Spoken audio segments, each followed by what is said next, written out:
I'm your huckleberry. I am not here to debate with anyone. I only debate with my equals. All others I teach.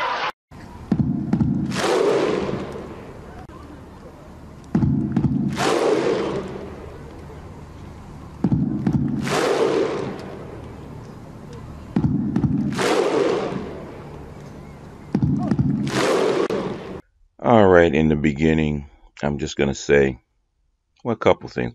One, normally I record these things at night, so I don't get a lot of traffic and airplane noise, but we will suffer through it.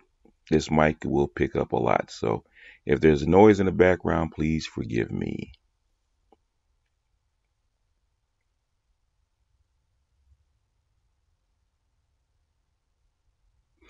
Second thing I want to say is that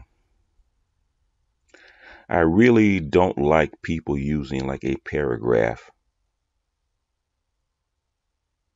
in a book and expounding upon it and just pontificating on it, or even a page in the book and pontificating on it, because unless that particular page has been analyzed to death and then people, it's common knowledge, to take a relatively obscure book, and this one is relatively obscure, and project it onto a whole population, I don't agree with. But since the gauntlet has been thrown and this is the material that we have to work with, this is material we have to work with. So um, this is from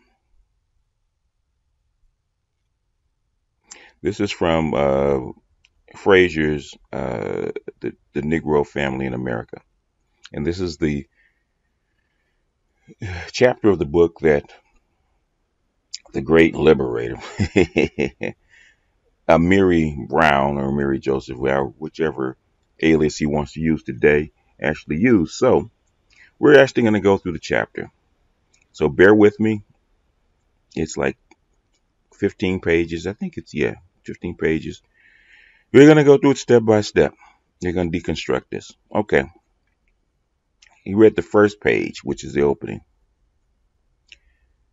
Family desertion has been one of the inevitable consequences of urbanization of the Negro population. In both northern and southern cities, the ranks of Negro men who have deserted their families have consistently been recruited from several sources. Among the footloose men who drift from city to city in search of work and new experience, there are husbands and fathers who have deserted their wives and children. Right there, it tells you that there's bias. Many of the more stable men who left wives and families behind when they joined the migrating masses during and following the war later became deserters.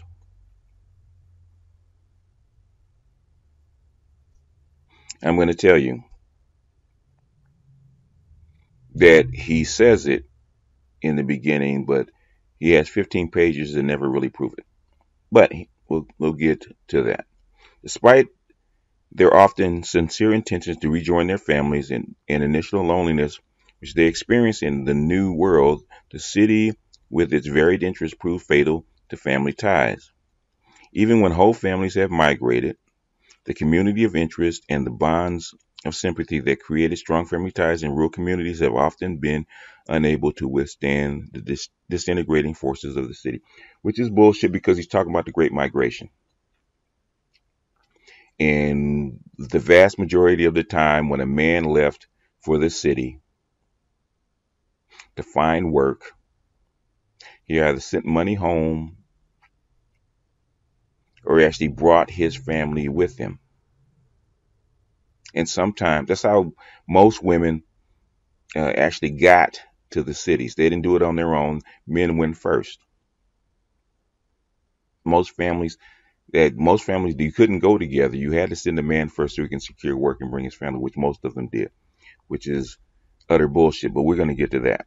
We're not going to argue that in this one. We're just going to argue what's in the book, even though I have um, real problems with this already. Although it is difficult to get a measure of the extent to which Negro, see, here we go, right there. Look at that. She's admitting it right there. Although it is difficult to get a measure of the extent to which Negro men desert their wives and families, it appears from available sources of information that desertions are more frequent in Negro families than families of other racial groups. He's already admitting that he really can't find good sources for male desertion, or what he called Negro male desertion. While Negroes comprise 5.6%, here we go again. Why come they always give percentages instead of numbers when it comes to black people? They've always done that. While Negroes comprise 5.6% of all families in New York City, in 1916 through 1917,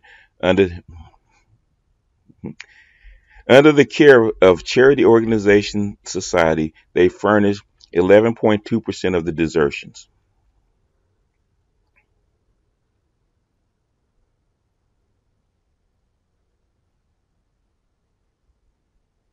Like uh, black people, um, it's like black. It's always a debt about black men. They comprise only a certain amount of the population, but they fill up the jails, which is it's basically the same trope that they've been talking about black men forever. Even back then, they were talking about black men in prison. Even right here, when he gives, see here, this is the thing when you give a footnote. And I'm gonna show this right here. When you see this, when you give a footnote, um, it's supposed to have what you have in it. In other words, if you said that black men furnish 11.2% of the desertions, when you give a footnote, it's supposed to have black men in it. It's not supposed to say Italians, who comprise 28% of all cases, contributed 20.8% of the desertion.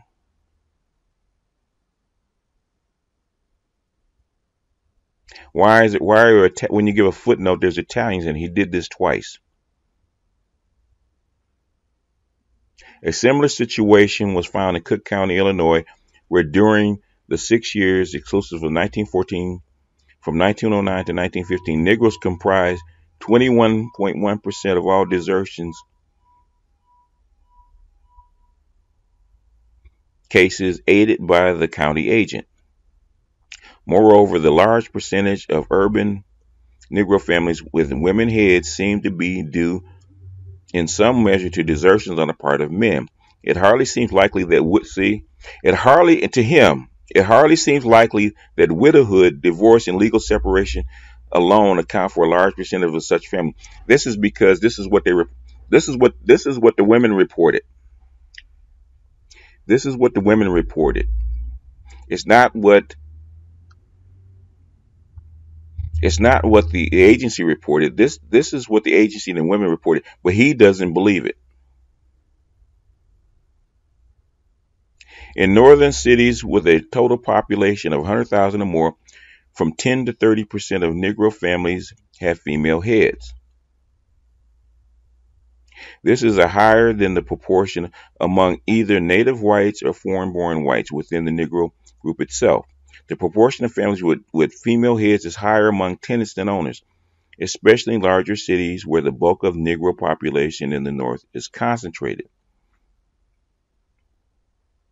Also, what he doesn't tell you, that even in the countryside, on the farm, now where there was less female heads, because guess what? Women can't do farm labor without starving. They need a man. Even with less, even with on the farm, Negro women back then, Negro women had a higher percentage of female-headed households. Like 1 out of 5, even on a farm, 1 out of 5 um, families was headed by a female household, even according to him.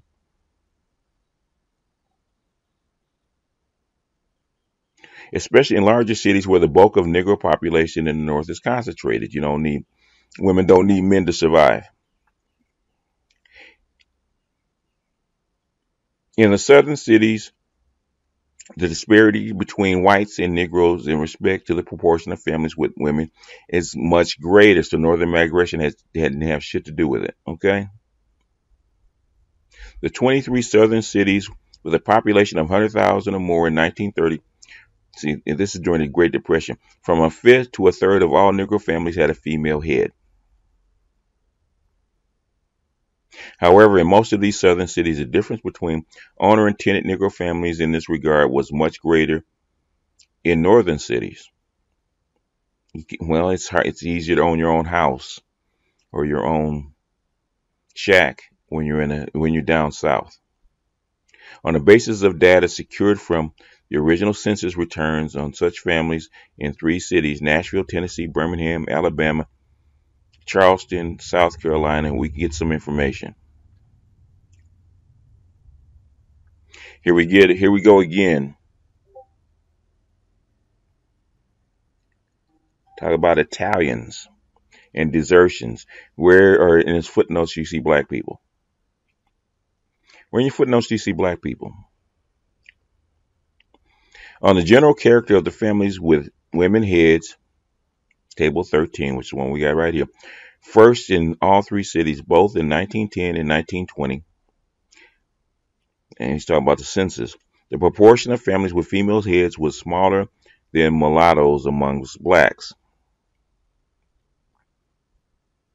I ain't gonna show the mulattoes. Actually, there was actually less mulatto families, and the percentages are fairly close. In fact, they're so close it's ridiculous. However, the proportion of families with women heads among blacks as well as mulatto was significantly smaller in Birmingham, where half of the men were in industrial occupations, than among mulattoes and blacks in Nashville and Charleston, where Negro men were employed chiefly in domestic and personal service. In the latter two cities, from a third to two-fifths of the families had female heads, where in Birmingham approximately a fourth of both black and the mulatto families were in this category. In other words, what he's trying to say is something that we already know. Poor people break up. Poor people, black and white, break up. Charles Murray has said it in his, Disintegration, Coming Apart. Charles Murray has said it. It's been proven. In fact, in the book White Trash, she says it. Poor white people broke up. Poor white men deserted their families. This is not anything new. In other words, the better off, if you own land and you own a farm, if you own your own house, you own your own shit, the better you're able to keep your family together. If you're financially insecure, you have unsecured jobs like common laborers or in some kind of service where you don't have a common job, family will break up.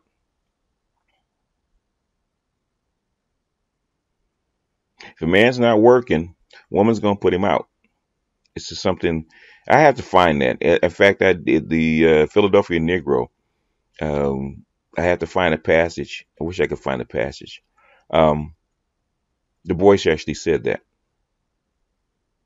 Whereas in Birmingham, approximately a fourth of both black and mulatto families were in this category. In regard to the marital status of women heads of Negro families in these cities, information from the original census returns gives us a more accurate picture than one gets from published data on the marital status of Negro women. The majority of these women, from 2/3 to 4/5, were classified as widowed. From what is known concerning the marital status of Negro women who describe themselves as widowed, we can only assume that in the case of published census figures that some of these widow women had either been deserted or were unmarried mothers. See, he's making assumptions. We can only assume, as in the case. See, he's extrapolating. But in addition to the usual categories of widowed and divorced, we have been able to classify these women as to whether they were separated from their husbands or were living irregularly with a man in the household. According to figures in Table 14, in some cases, as many as 20% of women heads of household, heads of families were separated. In all likelihood, the majority of these women had been deserted by their husband. Here we go again. He's making an assumption. In all likelihood, it is also probable that some of the women who were living irregularly with men but reported themselves as married to other men had been deserted. In fact, it is also very likely that some women who called themselves divorced, hear that? Listen to this. In fact, it is also very likely that some women who called themselves divorced had been deserted. In other words, it doesn't matter what the category is. It doesn't matter what they report. Now, he doesn't know all these women. He's looking at these reports and he's saying, okay, just because she's saying this, she's lying, that she's been deserted. When these various facts are considered, it seems reasonable to conclude that as far as these figures are representative of Negro families in southern cities, about a fifth of families with Negro heads represent desertion on the part of men.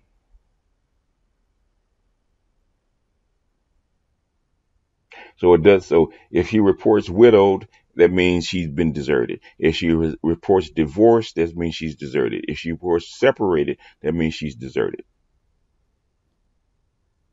The original census returns throw some light on the general economic and social status of these women. From 3/4 to 4/5 of black women, heads of family. I'll let you can actually pause this and actually look at the table. Families were employed in domestic service. This is something also that Du Bois says. Black women, when they left the farm, they were able to come to white cities or into the cities where white folks are and work in services, seamstress, cleaning, clothes cleaning, washing, house services, maids, that kind of stuff. Maids and waitresses in restaurants. In other words, women could work places where black men couldn't. Black men had a hard time getting jobs in urban cities where women did not. But that is a different story for a different day.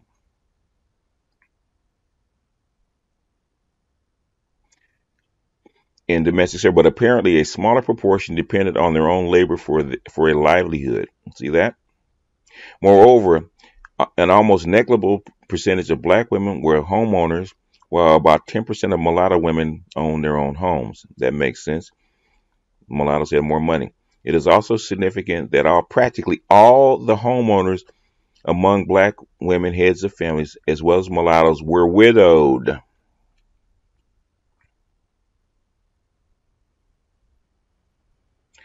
The Negro, okay. For Birmingham, we have information on the extent of the desertion among the cases handled by the Red Cross Family Service for a period of 1925 to 1929.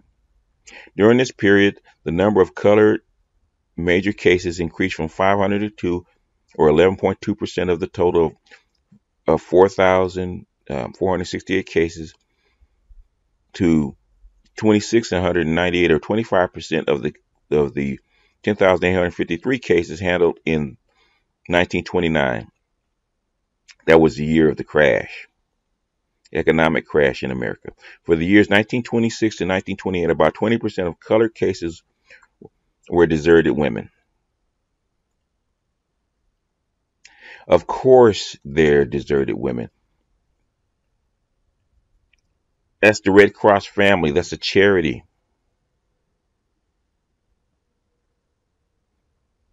Now, they have to report themselves as deserted, otherwise they couldn't get any services. However, in 1929, after the effects of the economic crisis began to be felt, the proportion of married couples increased, while the proportion of deserted women declined to 15%. Why,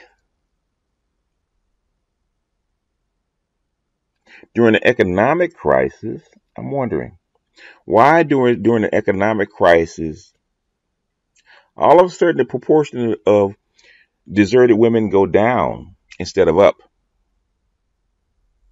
You would think it'd be the opposite. If times got tough and men were going to bail, why would they not bail? Why would they not leave the family behind when times got tough, when they needed to survive? And having a wife and kids is harder to survive.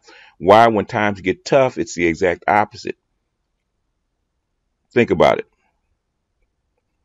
The following excerpt from a case record of a deserted woman, 28 years old, and the mother of 5 children living in a 2-room house in an alley for which she paid $8 a month, will throw some light on the character of some of these deserted women and their sexual relations. He's actually throwing shade on women also. Man's native home in Alabama. A woman did not know where he was reared. In other words, she don't know nothing about him.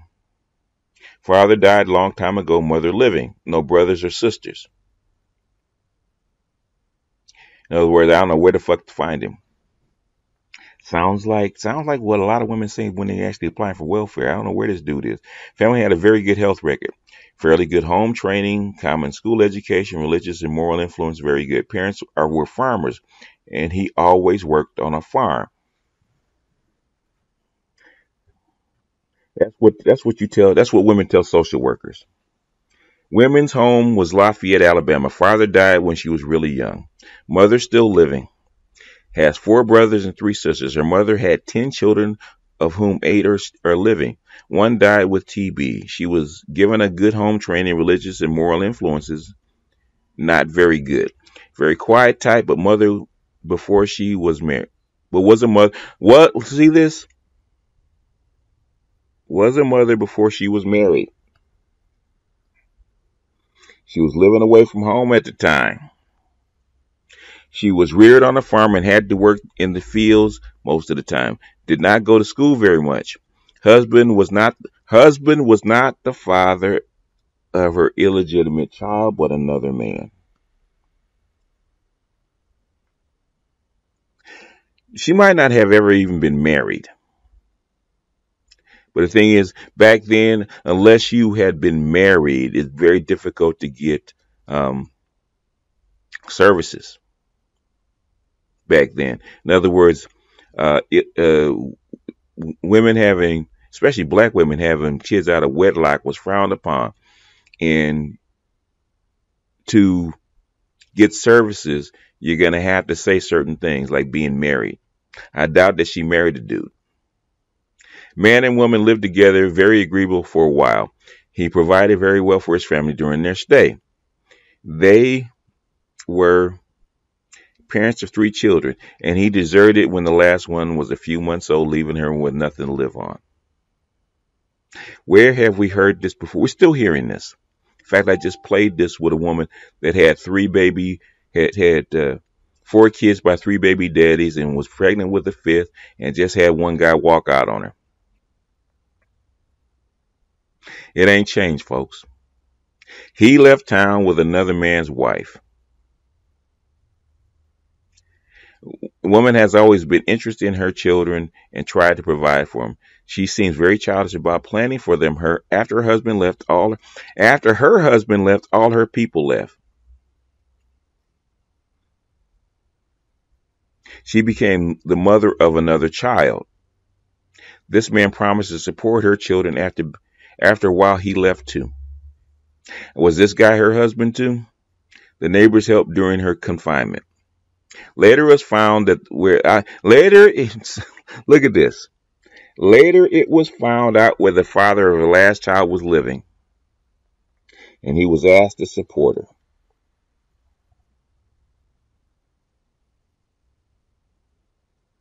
Look at this last part. Her oldest daughter, unmarried, had a child.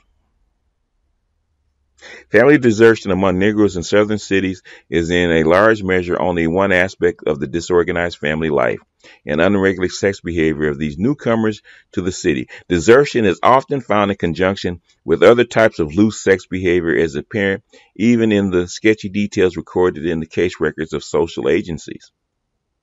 See, he's going by social agencies. He's not going by the average everyday person. And the social agency, it was hard to get any kind of social help back then for black people. It was rare. And most people didn't get a lot of social help because there wasn't any. Let us glance at the record of a 24-year-old woman living on the outskirts of Birmingham. Living in Eureka in an ordinary type of Negro settlement, immediate section composed of row shotgun houses built closely together and the surroundings uncleanly and undesirable, but the common situation of the Negro. 2 rooms all furnished, but the house unkempt and dirty. Conditions unsanitary. Woman apparently middle-aged and pregnant, suffering from it. Visitor was amazed to learn she was young, untidy, barefooted, unclean in person. Children dirty, ill, willing to accept any assistance. Even though in pain, she did not show any signs of impatience. She answered all the questions readily and frankly. She admitted her circumstances were due to her own misconduct. Was very grateful and cooperative, reconciled to her fate, but repentant and anxious to be self-supporting. Woman was born in Montgomery County, one of 9 children. She lived on the this is common. She lived on the farm with her parents until she was 21. Baptist, apparently lived a clean moral life as long as she was with her parents in the country. Came to Birmingham in 1921 to earn her living to relieve her widowed mother. Father died when she was a child. Took in washings for her living and managed very nicely. Met whoever the dude was, a laborer in the city, and married him in 1932. The man was born, okay. Man was born in Gunsville, Alabama. Common laborer. Lived with her for 2 years. Got along very nicely, but he became shiftless and left. See, he became shiftless and left his wife and baby. Gave no excuses and no whereabouts. One child was born in 1923. He became shiftless and left his wife and baby. In other words, he was unemployed. He had no work. And he probably got put out the freaking house. Okay. Woman allowed a man to live with her in open cohabitation. He knew she had no divorce. He promised to marry her all the time. One child was born to them in 1927. He was a carpenter. He has now deserted her and the children, and she is 9 months pregnant. Has a mother living in the country, a tenant farmer with 7 children and 6 grandchildren to care for already, in a 3-room house. A sister lived near her, but she has gone to visit her mother. All other sisters are married. All other sisters are married and have large families of their own.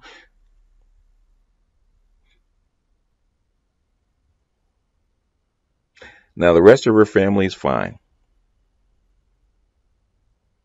We turn from these southern cities to New York City.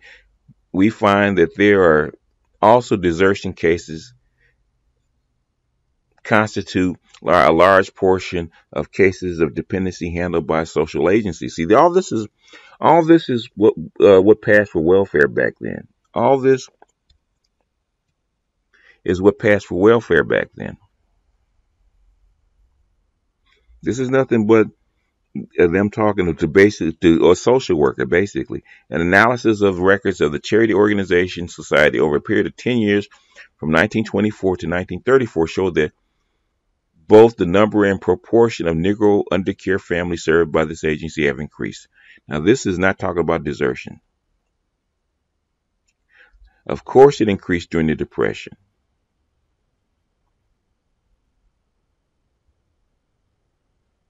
In the area for which figures in the table 15, the number of Negro undercarried families increased during the 4 years from 1924 to 1928, although the numbers relative to all families receiving such assistance only changed slightly.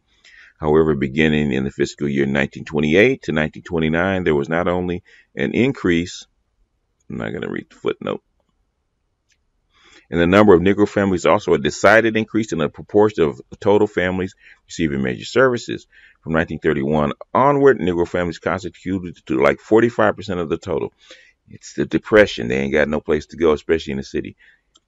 The slight decline in proportion of Negro families during 1933 to 1934, right after Roosevelt got elected. That's a table. You can read that for yourself. Was doubtless due to the fact that the majority of dependent Negro families were cared for by the Home Relief Bureau. In fact, this is during the Depression, and this is some of the stuff that Roosevelt instituted. In fact, records that the Home Relief Bureau offered only the adequate index to the widespread dependency in the Harlem community. In this community, during the first week of September 1935, there were 24,293 Negro families, not including unattached men. Not including unattached men and women, receiving relief from the Home Relief Bureau. During fiscal year 1928 to 1929, the charity organization society gave assistance to 571 Negro families under care. After the economic crisis became more acute, the number rose to 1,547 during the fiscal year 1930 to 31. Of the 571 families receiving assistance during the first period, 101 or 17.7. Now the thing is, again, he's cherry picking. And actually see after, why is it, here it is again. Now, before the crisis,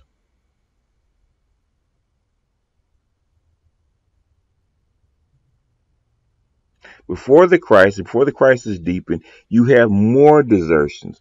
After the crisis, after you have a financial crisis, you have less desertions. It declined as times got worse. Why is that?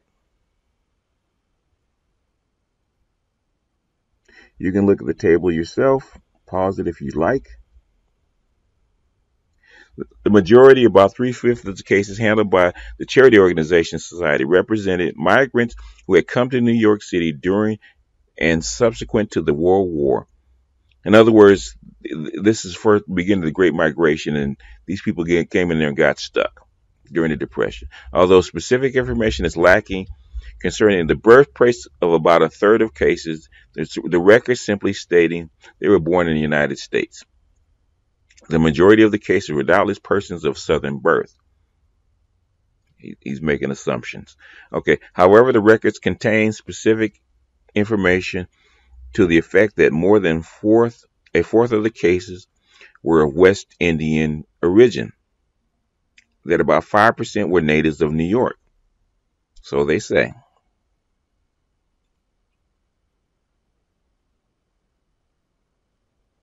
An analysis of desertion cases revealed that 44% of 101 cases handled in 1928 to 1929 were cases were new cases, whereas 155 or 67.4% of the 230 cases handled in 1930 to 1931 were new.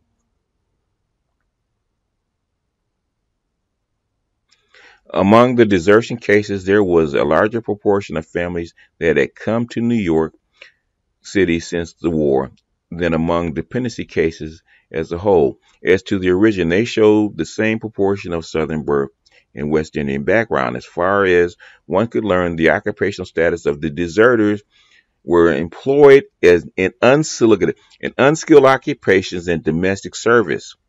In other words, these were very, very poor people. These are very, very unskilled, low-wage people. In the case of the deserted women, we find that 65% of the group and 56% of the second group have been engaged in gainful occupations. In other words, they were working women.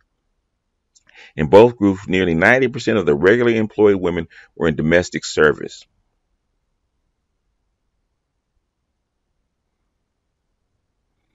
This is a thing that this is not unusual. That's where women work. Women couldn't do construction or hard labor.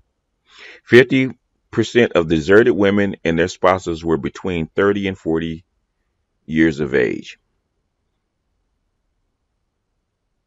The, the case records contain information on the character of households and the composition of the deserted families. About 9% of 101 families, of the 101 families in the first group, had one or two relatives in the household. In other words, they were living in an extended household. They weren't by themselves. Whereas 19% of the 230 families in the second group were living with one to five relatives. Moreover, there were lodgers in 6 of the families of the first group and 20 in the families of the second group. The increase in the number of families with relatives and lodgers in the household was probably due to the effects of the Depression during the latter period. However, this was practically no change in the average number of children in these families, the average being 2.3 in 1928 to 1929.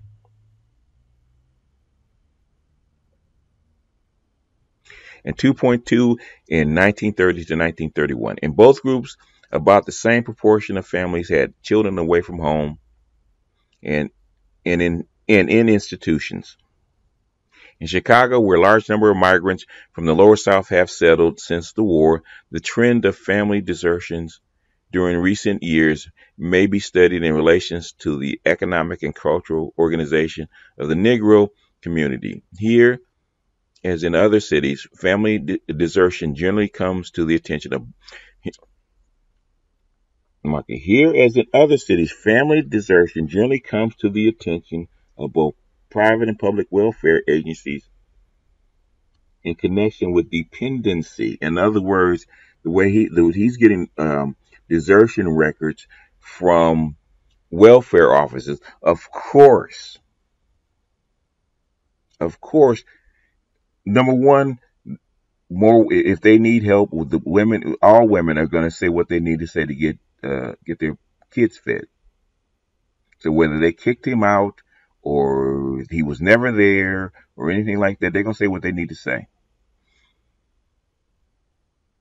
Because he's using the very very poor. I mean the very very bottom of the group of black people, and using and extrapolating this onto the group. Okay. From 1921 to 1927, the number of Negro desertion or non-support cases that came before the Court of Domestic Relations increased almost 100%. In 1927, there were 813 cases, or 19.5% of the 4,168 cases handled by the court. In the same city, an examination of the records of the United Charities for the period of 1921 to 1928 showed that the proportion of Negro families receiving major services increased suddenly from a tenth in the first 2 years to a little more than a fifth during the last 5 years. In other words, during the Depression. According to the reports of the Chicago Urban League, the sudden increase in the proportion of Negro families seeking assistance from United Charities coincided with a marked increase in unemployment amongst. Look at that. See that? Look at that. Devil's in the details.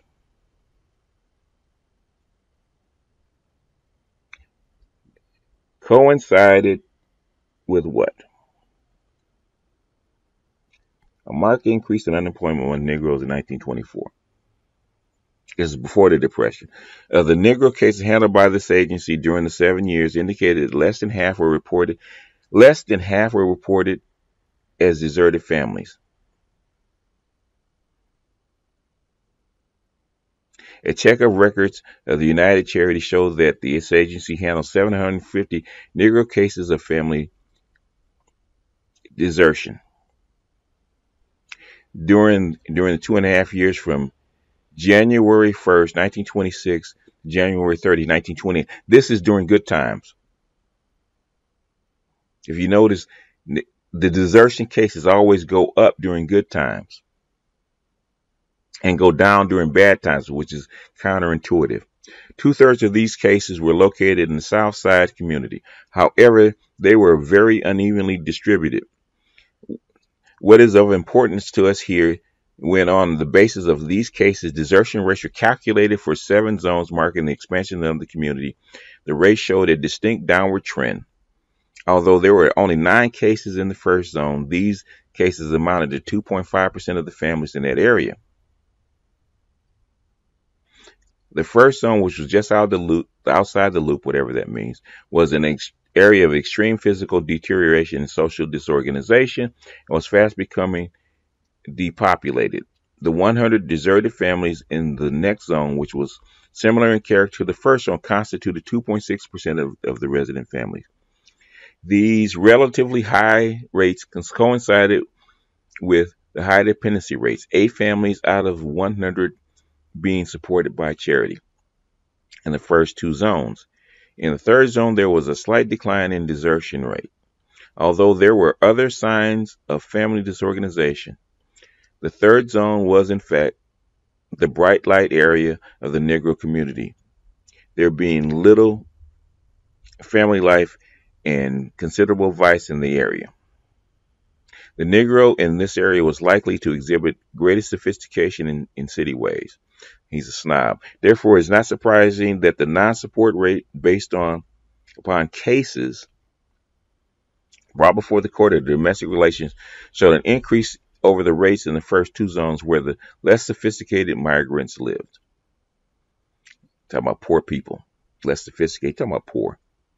A significant decline in the desertion rate did not appear until the 4th zone, which was distinguished from the first 3 zones in several respects. First, the rate of home ownership reached the average for the city. Whereas in the first, go ahead and look at it. Pause. Zone, no families own their homes, and in the second and third zones, the rate of home ownership was below the average for the city. In other words, they weren't prosperous. They were poor. Then, too, both the dependency and the illiteracy rate declined sharply in the 4th zone. Of course, it did.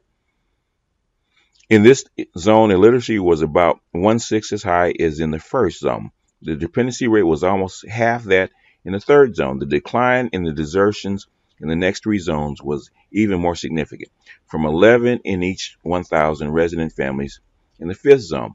The rate declined to 2 in the 7th. The gradual disappearance of this form of family disorganization coincided with increasing stabilization of family and community life. This was indicated first by the significant increase in home ownership in these 3 zones. The rate of home, okay, we're going to go on that.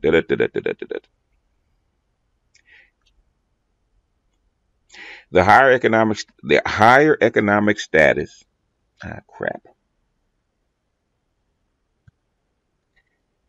of the inhabitants of these zones was indicated by the fact that the increasing proportion of men and women in professional occupations and a smaller proportion of women employed. In other words, there were more stay-at-home wives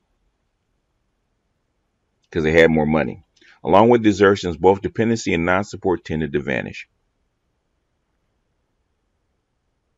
Exactly. He should have said that in the first place. When one examined the records of the social agencies concerning these deserted families, they read very much like the records which were quoted from Birmingham, as witness the record of the United Charities on a deserted woman living in the second zone. I'm not going to read that.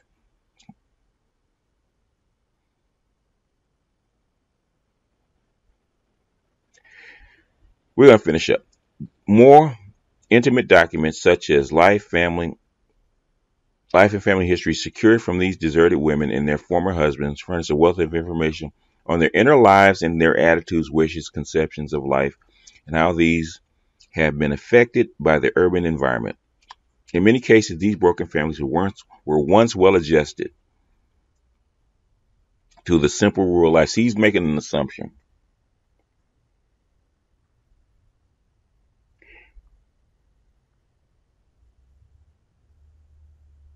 What he's saying,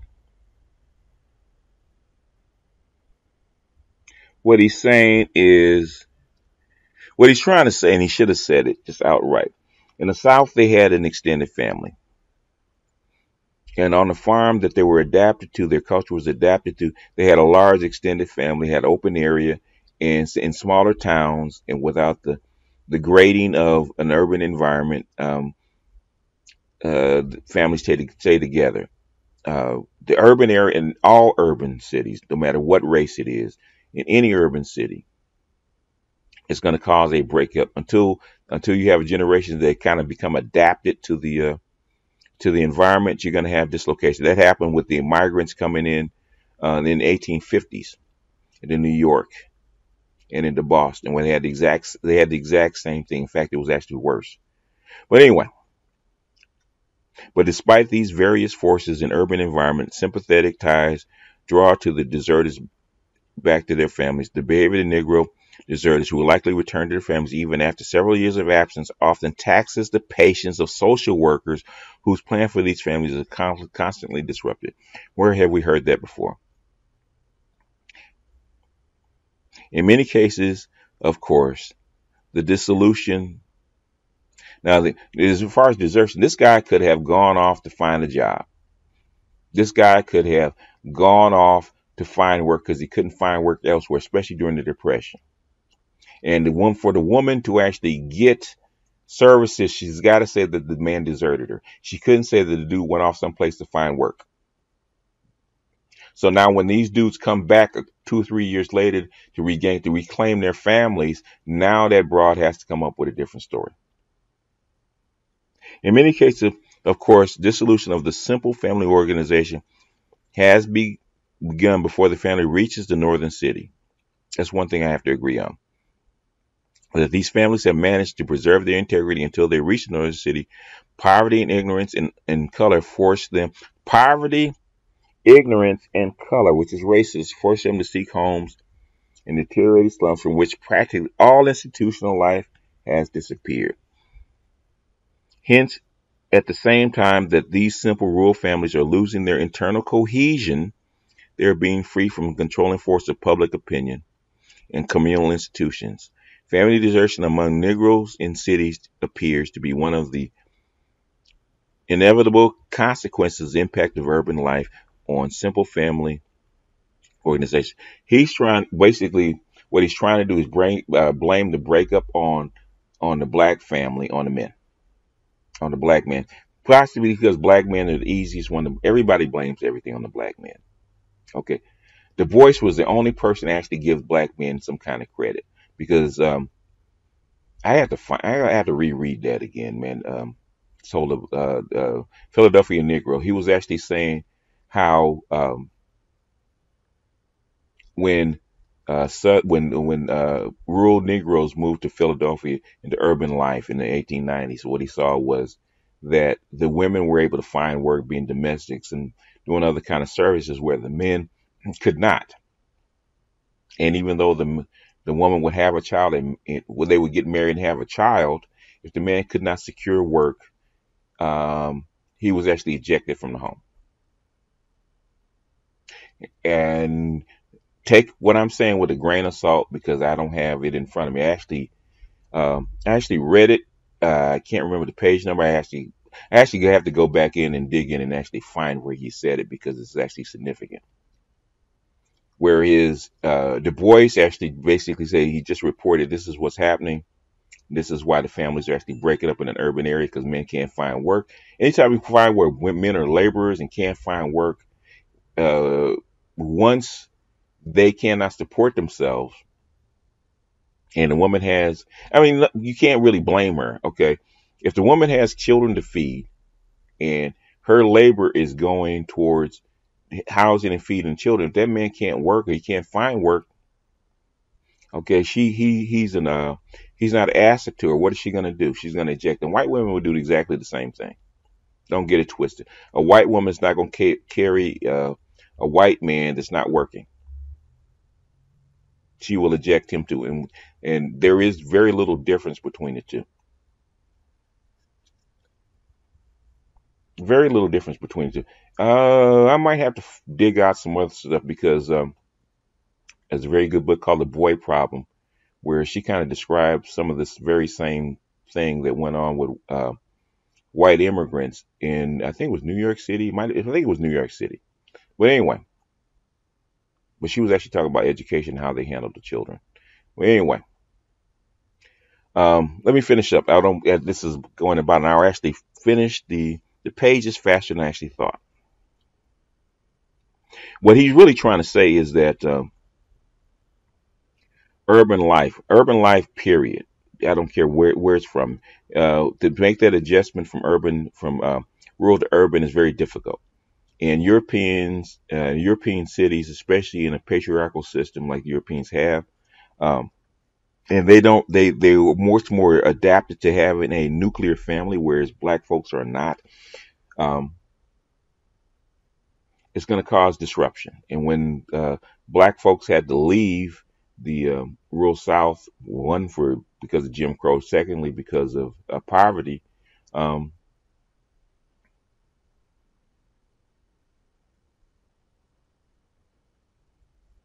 it caused a disruption in their family values. In other words, extended families don't work very well in an urban environment. Where in a rural environment, is in small towns they actually do. So if your culture is an extended family or a clan, when you come up north, to have a clan is very difficult. Even though black folks try to do it, it's much more difficult.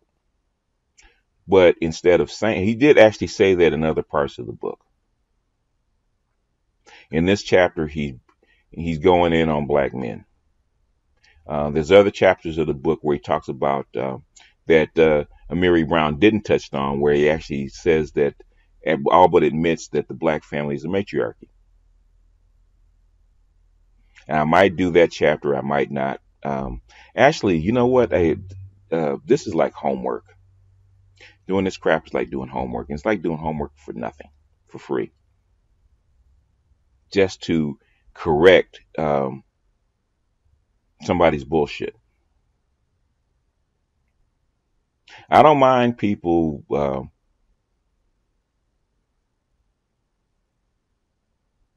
going in on black men when black men deserve it. Hell, if the lie is not too big, I don't mind people lying on black men, black women, and other folks do it all the time. What I don't like is somebody that says that they're intellectual and they're dishonest. And far too many, and I'm not just going in on Amiri Brown. Far too many scholars that I know, they get on a stage and lie. They get on the stage and hustle bullshit. Far too many people that I know, very well meaning people will hustle bullshit and carry narratives that are not true and be intellectually dishonest, which is something I don't like. I don't like it in people that don't know what the fuck they talk about, like Amiri Brown.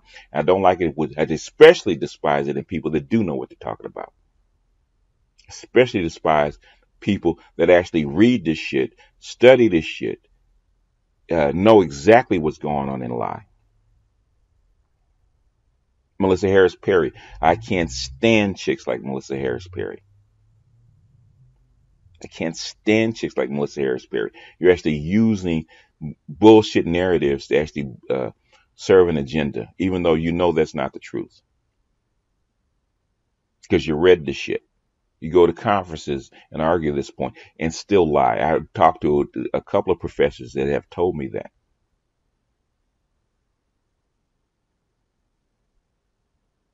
I don't like dishonesty.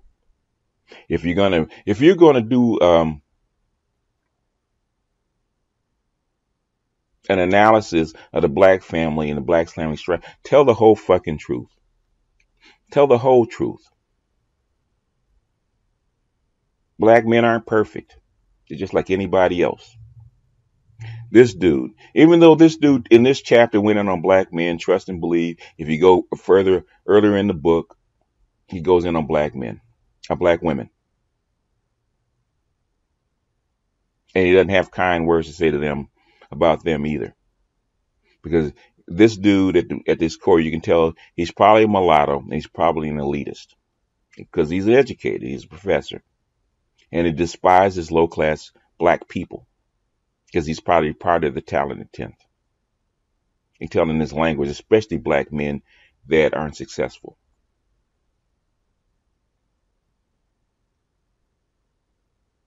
And he really can't go all in on black women because he would like to call them whores and sluts. He can't do that in the book because that doesn't play well. Everybody that knows how the welfare game is played. And what he's drawing upon is welfare cases. And everybody knows that a woman will lie and do whatever she needs to do to get her kids fed. And if she needs to throw her black man under the bus, she will. It's not, that's been evident as far as child support, welfare, what have you. If she, to get her family fed, her kids fed, she will throw a dude under the bus. She will claim that she's married when she wasn't. And he's reading cases. He's reading cases and he starts extrapolating. He takes a tiny amount of people, a tiny amount of cases, and said, okay, 50% or 20% of the cases that come to a charity, to a social worker, are desertion cases. So we're going to map that to every woman that says she's widowed, divorced, whatever category is deserted and extrapolated, which is intellectually unsound.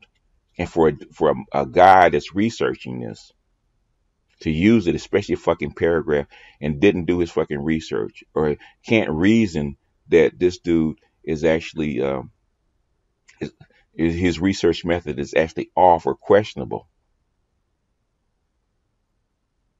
is intellectually dishonest, which I despise. So I don't even like discussing stuff with people that do that kind of shit, because you're intellectually dishonest. I don't like intellectually dishonest people. I don't like knowledgeable people that lie on purpose. I don't like people that tell fucking half truths. I really don't.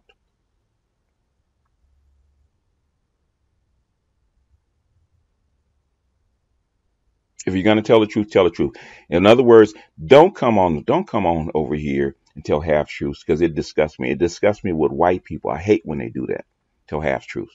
It disgusts me even worse when black people who are at the motherfucking bottom come tell their people half truths to make some goddamn money. I don't like that.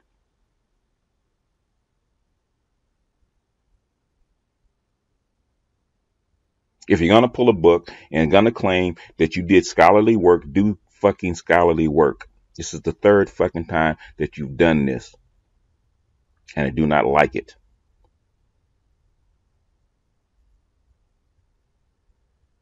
I do not like Hotep hustlers that use black people to make fucking money. I do not like it.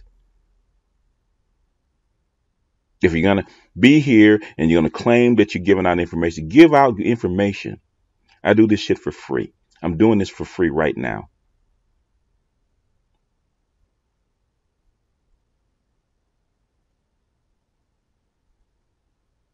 I could read the goddamn book, and I could actually read the goddamn book, put on a goddamn suit, and go and be paid to go in front of a class and actually give this very same information.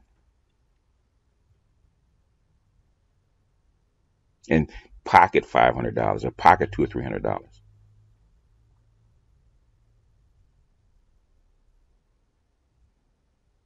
I do this because black people need to know, and we need to make black people more intelligent. So don't come on my channel talk about you have an intellectual debate and you're dishonest. You don't shepherd your work. You do lazy and shiftless research, and then come and telling me that you're going to debate me. Nigga, please. But anyway, it's closing out the hour. Let me put this up.